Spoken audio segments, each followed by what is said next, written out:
Bueno, continuamos chicos con el video que habíamos arrancado. Este sería el segundo video. Vamos finalizando con la cuestión del racionalismo. Entonces decíamos que para Descartes, el objetivo de la filosofía de Descartes es buscar, ¿no?, una verdad de la cual no pueda ser puesta en duda. Ese es su objetivo. ¿Cuál es esa verdad que él alcanza? Bueno, pensar que el hombre es un ser que razona, es una sustancia que piensa, una cosa que piensa, ¿sí? Y que lo que caracteriza al hombre es su posibilidad de razonar. ¿Cómo lo hago? Bueno, el razonamiento no necesita ninguna ayuda de la experiencia, al contrario, aquello que está por fuera del interior del sujeto, de su razón, es puesto en duda, es aquello que me lleva a la confusión, dice René Descartes, y este filósofo va a decir, en mi propio yo están las cosas ciertas y claras, es decir, a partir de un buen proceso de razonamiento y un método como el de las matemáticas, puedo alcanzar cualquier tipo de verdad respecto de mi realidad social, ¿sí? Esta concepción del conocimiento y del hombre influye, decíamos, significativamente en Romero Brest y en el modo en que él está pensando la educación física y los cuerpos. Romero Brest se consolida como este yo que razona, ¿no? Este sujeto que a partir de un razonamiento lógico piensa cómo tiene que ser el cuerpo argentino y lo traslada a la práctica de la educación física, ¿no? Él desde un proceso racional define el ideal de cuerpo argentino y lo hace fundamentalmente, decíamos en la clase pasada, a través de un discurso eh, del conocimiento científico validado en esta etapa de la modernidad, que es el discurso de la medicina. Decíamos que Romero tiene un anclaje muy fuerte en el discurso médico y su ideal de cuerpo y de educación física también. Entonces, anclado en este discurso y en el conocimiento científico, eh, puede demostrar que este ideal de cuerpo es el conocimiento verdadero. Y hacia ese objetivo, tiene que ir la educación física, ¿sí? Entonces, ¿cómo aparece la alteridad, la diferencia en el caso de Romero Brest? Bueno, las diferencias corporales existentes en ese periodo es necesario corregirlas, dice, ¿no? Disciplinarlas en la escuela, corregirlas. Es decir, si el cuerpo de un niño no representa las características que él definió previamente como ideales, es necesario ser corregidas. No voy a tomar nada de ese niño y de esas características para incluirlas en ese ideal, sino que lo que tengo que hacer es corregirlas, porque yo ya tengo definido previamente, desde mi razón, cuál es ese ideal, ¿sí? Porque la verdad está en mi razón, no en lo que veo en los cuerpos ni en las experiencias corporales de los niños. Entonces, ¿cómo aparece la cuestión del otro en este caso? Que veíamos, por ejemplo, con la colonización de América. Bueno, con la colonización de América veíamos que cuando los europeos con su cultura llegan a América Latina, se encuentran con una diferencia radical, cultural, política y económica, y lo que hacen es eliminar esa diferencia a través de la violencia física, ¿no? De la muerte directamente.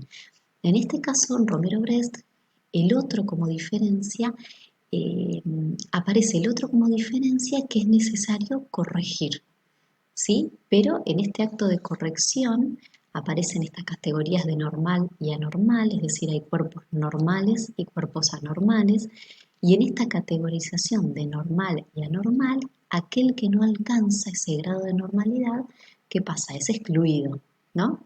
Entonces, al yo fijar, al yo, cuando digo yo, estoy diciendo Romero Brest, ¿no? Al Romero Brest fijar un ideal de cuerpo cerrado, que se justifica solamente a través del discurso médico y del uso de la razón, deja por fuera a los otros cuerpos existentes que si no alcanzan ese ideal son excluidos, ¿sí? Aparece esta idea de la exclusión. Bien, entonces, utilidad. ¿Para qué nos sirve la filosofía de Manuel Levinas? Que claramente no es la que influye a Romero Brest en su concepción de la educación física, que tiene una concepción racionalista, ¿sí? Emmanuel Levinas nos sirve, y su filosofía de la alteridad, nos sirve para pensar otro modo de relacionarnos con nosotros y nos sirve para pensar en el modo en que en realidad se está pensando la educación física hoy, ¿sí? Que tiene que ver con una cuestión de respeto de las diferencias, de vínculo ético con esas diferencias y de no violentar al otro a partir de la exclusión por presentar diferencias corporales o por no alcanzar desde el principio un objetivo que se define previamente. Ahora vamos a ver esto. Levinas. En el documento de clase desarrollamos muchos conceptos de él, también los vieron en el video que les pasé de Canal Encuentro.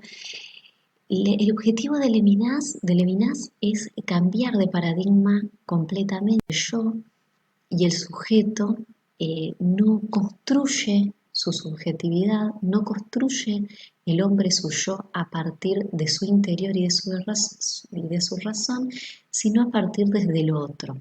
Cuando hablamos de otredad y de lo otro, hablamos de alteridad. La alteridad quiere decir la diferencia radical. ¿Qué quiere decir esta diferencia radical? Nos habla de la diferencia constitutiva de cada ser. Es decir, para Levinas existe más allá de las diferencias visuales, que puede no haberlas, ¿no? Podemos ser, pensemos en el caso de dos gemelos, que serían como los más iguales, que crecieron en la misma familia y exactamente han hecho la misma vida desde que nacieron. Para Levinas, incluso en ese caso, que parecieran ser iguales, existe una alteridad, una diferencia que es constitutiva de su propio ser, que es imposible de conocer, es decir, a partir de la razón.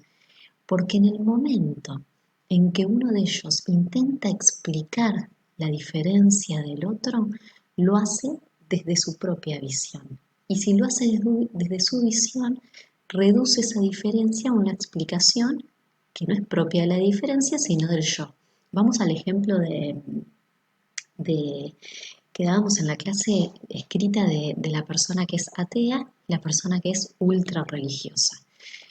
Hay en esas dos personas, como un ejemplo extremo, ¿no? De diferencias, hay en esas dos personas alteridades que son irreductibles, es decir, que no es posible de ser explicadas desde el yo.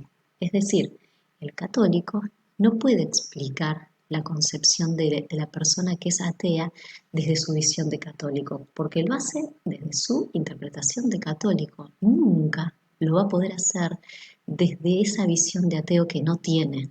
¿Se entiende? Lo mismo que el ateo. La persona que no cree, que no tiene una fe consolidada, una fe en Dios, cualquier Dios, nunca va a poder explicar lo que es la fe desde su visión de ateo, ¿sí? Porque si lo hace, lo va a hacer desde una visión que no es la visión de la fe, es la visión del ateo. Entonces, al buscar explicar esa diferencia, lo que está haciendo es reducirla, es eliminarla, ¿sí? Por eso la otredad parece como una paradoja. ¿Por qué? Una contradicción, porque en el momento en que yo me vinculo, me quiero vincular con ese otro, lo que tiendo a hacer es querer explicarlo y convertirlo en lo que soy yo, para poder vincularme. ¿Qué dice Levinas? El contacto con el otro es primero ético, no desde el área del conocimiento y desde la razón. Es decir, cuando me vinculo con otro, ya sé que me estoy vinculando con una alteridad, con una diferencia. Y esa distancia que me separa de los otros, de las demás personas, yo con ustedes, ¿no? Cada uno de nosotros, esa distancia que tenemos con los otros, con las otras personas, que son constitutivas de nuestro ser, son distancias que se tienen que mantener para poder construir una convivencia pacífica. Porque si nosotros, en el momento en que queremos borrar esa distancia que nos separa, alguno de los dos impuso su yo sobre el otro. Y eso es violentar la diferencia, ¿sí? Entonces, esta idea de el otro como alteridad es respetado en tanto otro, tiene que ver con eso, en tanto alteridad, ¿sí? En tanto diferencia constitutiva de su propio ser. Y ese vínculo con esa diferencia no se da a través de la razón. No es que busco explicar esa diferencia.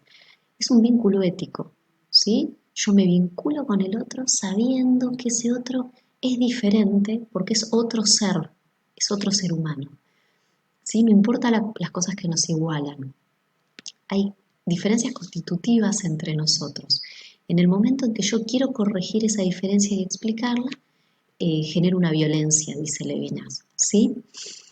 Después presenta al otro como rostro, utiliza esta metáfora para pensar en la parte más desnuda del cuerpo, porque él plantea, bueno, cuando yo me hago presente como alteridad frente a un yo, eh, lo hago de manera expuesta, ¿no? Porque siempre tengo la posibilidad de ser excluido por mi diferencia, ¿sí?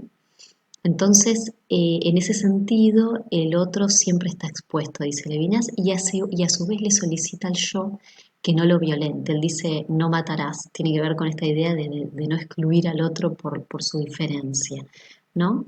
Pensemos como a Romero Brest se le presentan esos cuerpos diferentes, pero como él ya tiene definido un ideal desde la razón, esas diferencias no son respetadas como diferencias, sino que se busca la corrección de la diferencia, ¿sí? No es respetado en tanto otro, sino que se busca la corrección. El otro como alteridad es eliminado mediante la exclusión. Pongo ahí, hay una imposición disciplinaria del yo.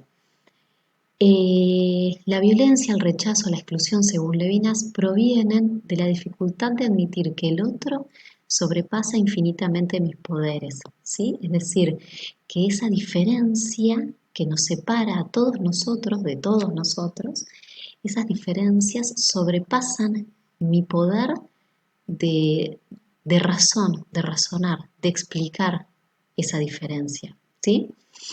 Y con eso se vincula esa cita. Entonces, su propuesta ética, la propuesta de Levinas y de cómo deben ser los vínculos de los unos con los otros, tiene que ver con que el yo le tiene que dar prioridad a ese otro. El dar y tiene que ser responsable frente al otro. Esta idea de responsabilidad tiene que ver con esta idea de responder por el otro, ¿no? Cuando el otro diferente se presenta ante mí, yo soy responsable de que, de no excluirlo, ¿sí? De generar un vínculo que no promueva la exclusión, ¿sí? ¿Y cómo hago para no promover esta exclusión? No intento explicar esa diferencia que nunca voy a poder explicar, porque si la explico lo hago desde mí y en ese momento es cuando violento al otro, ¿sí? Bueno, acá pongo que la relación del otro es asimétrica, que el yo tiene la responsabilidad. Y después nos queda pensar una educación física desde esta perspectiva, ¿no? Que se aleje más de la perspectiva racionalista propuesta por Romero Brest, en donde un docente de educación física tiene que dar, por ejemplo, un contenido, poníamos acá un deporte, ¿no? Tiene que dar vóley, y lo que el docente simplemente tiene que hacer es enseñar un contenido y no importa cuál es el punto de partida corporal de los alumnos que aparecen, sino que lo que importa es el contenido, ¿no? Y el objetivo al que quiero llegar.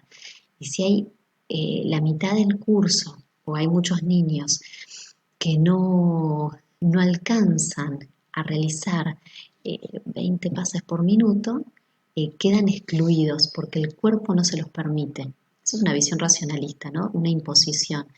Ahora, si yo tengo un vínculo ético con esas diferencias corporales y busco no violentarlo, mi rol docente cambia, ¿no? Porque tomo como punto de partida esas diferencias para poder enseñar un contenido, ¿sí? Pero tomo como punto de partida las diferencias. El objetivo es no violentar esas diferencias, no buscar corregirlas por el hecho de tener que enseñar un contenido. Esa es como la diferencia entre una perspectiva y otra y que ustedes lo van a visualizar después cuando trabajen más adelante los diseños curriculares. Bueno, espero que se haya entendido y si no se comprendió algún concepto de Levinas, por favor me escriben al foro de consultas o me mandan un mensaje privado. ¿Sí? Bueno, nos vemos la próxima clase.